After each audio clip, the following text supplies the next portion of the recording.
Welcome back, y'all. So this is really kind of just an update on the channel on what's going on. So in the middle of filming a video I was doing about cleaning the EGR and changing spark plugs on the Fox body.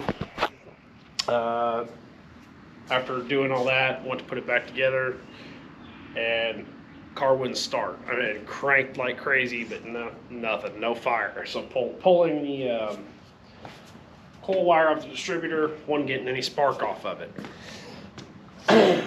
So real quick, tested, make sure the coil hadn't gone bad. It was fine. So I had already bought a spare distributor from parts store just to test something out previously, and I didn't like the way it ran. It has a drop. It's like it periodically, every few seconds, will like completely lose signal for a second. And so didn't like the way it was. Well, turns out, you know, at the time the factory distributor was working fine. That was another issue I was dealing with, which you probably saw in another video. However, the distributor, you know, whether it be the PIP sensor or the TFI that I had already replaced, completely went out.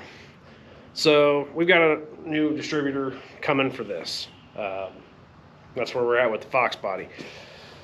But previous to that, there were things working on the Cobra. So after several years of driving on a solid axle with no bushings, I decided that it was time to go back to the IRS. Now, I had pretty much been thinking on this for quite some time, and I decided that's what I wanted to do.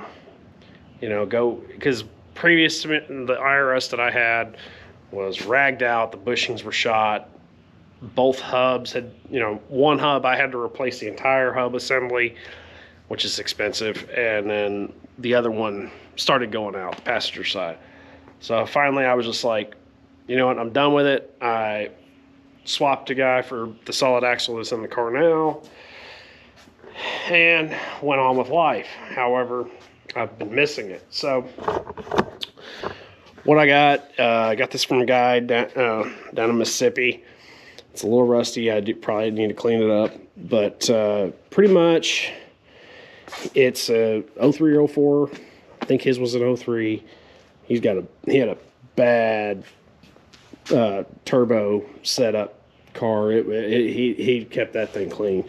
But anyway, this is you know, he's got the Delrin bushings for most of everything. Only the only one he hadn't done, still got the factory upper control arm bushings. So I'm not sure about that. I don't know why, but also has some slotted and drilled rotors for the rear. Does have a IRS brace, you know, no big deal there. Does have Delrin diff bushings.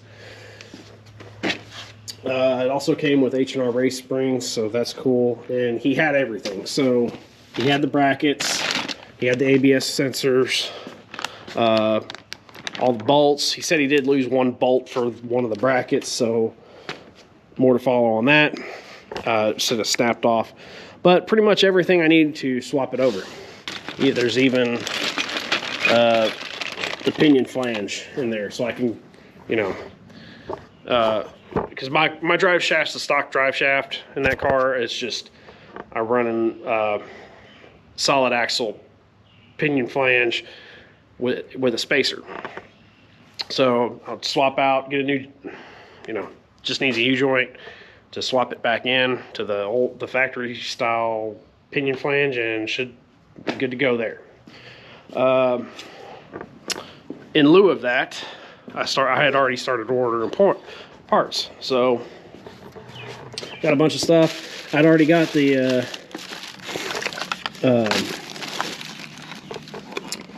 U-joints. I'm going to go ahead and replace both U-joints for the drive shaft while it's out. I did go ahead and get me another, because I had given the guy I swapped with the socket for the axle nuts. So I went ahead and picked up another 36mm D12, because for Cobras, that's one of the reasons why the axle bearings go, or the axle hubs, the hub bearings go out. It's because people don't torque them down. You got to torque them down pretty much every time you change the oil. So anyway, but in this big box is a MagnaFlow cap back for the IRS. I went ahead and, you know, got the full tilt boogie bushing tool. I don't remember what this was. Oh, so I'll come to that last. But I did go ahead and order a bunch of stuff from Full Tilt, new subframe bushings. I did get the new a whole new bracket bushing set for the rear. I got new axle nuts, grease fittings for the control arms. For some reason, I ordered 2. Oops. The front 9/16 bolts and the upper control arm bushings. So all that's there.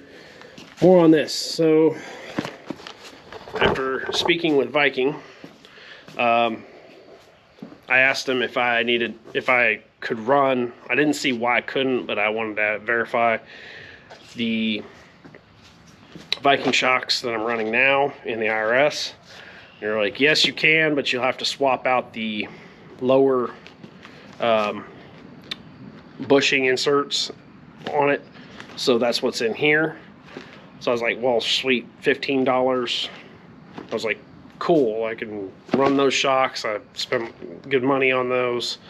And that it should all pretty much equal out when it's all said and done. It's riding about the same ride height that it is now, with the solid axles it used to, as it should with the H&R springs with the IRS. The only thing I don't have yet on that is I was going to go ahead and get the Ford Racing diff girdle for the IRS so that it's less likely to break. Other than that, yeah, so that's coming. Probably be doing a video on that, you know, tearing this thing down once I get everything, get the rest of it in, and then how to swap it over. Also, however, one snag I have is after I got the IRS and all that and ordered the parts already, the clutch is finally giving up the ghost. So pretty much it runs and it drives okay. It's just you can't go do any pulls with it. It's like you're just free revving the engine, you know. I did it once and thought I was just spinning the crap out of the tires. Then I realized, no, the car's not shimmying or doing anything like it's spinning. And then I smelt the clutch smell. If you ever slipped your clutch too hard or screwed up with the clutch, you know what that smell is. You never forget it. So at some point we'll be replacing the clutch in the car. Sucks. I kind of knew it was going to happen, but it is what it is. I mean, you know, when you're making over 700 wheel horsepower, I don't even know what it's making anymore, but I was, you know, it's the same clutch that's been in it since I got it. I'm pretty sure it's a spec. You know, it's got the blue pressure plate. So anyway, yeah, so that's pretty much where we're at. Once the distributor comes in, I'll finish the other video where I showed how to clean the EGR and change the spark plugs, and then I'll throw in another video about changing out the distributor, which is actually really easy. So all that being said, until next time, I'll be back.